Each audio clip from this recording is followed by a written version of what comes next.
All right, we need to talk about the swag era.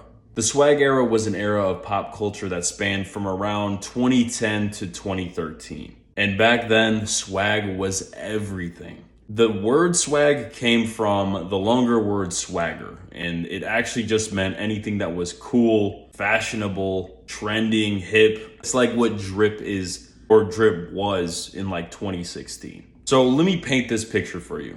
This was in 2010. It was right after the New Boys had dropped their smash hit, You're a Jerk.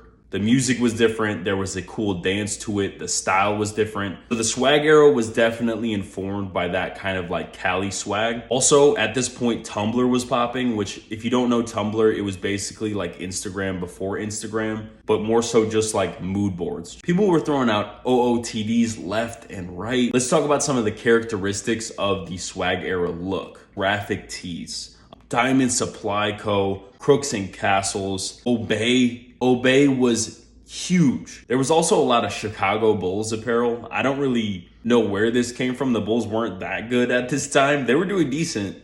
This is coming from a Bulls fan. I think it was just the color of this era was black, red, and white, so it worked perfectly. Goodwood necklaces were also a big thing of this trend. Just like a long wooden necklace. Yeah, that covering your face stuff, that came from the swag era. And maybe one of the biggest characteristics was the snapback. I remember Tisa snapbacks were big at this time. Snapback was the cool guy hat. And celebrities and artists also bought into that swag era. Tyga is a great example who had a song called Snapbacks and Tattoos. I remember Big Sean was a big one.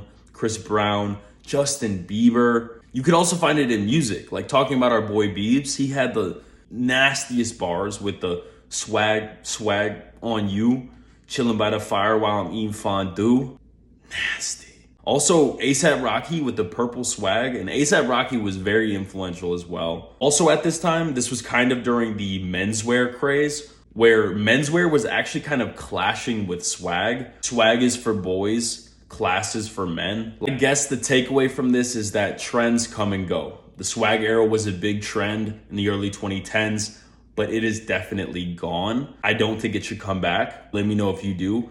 And also let me know if you guys remember this era and were you taking part in it. Peace.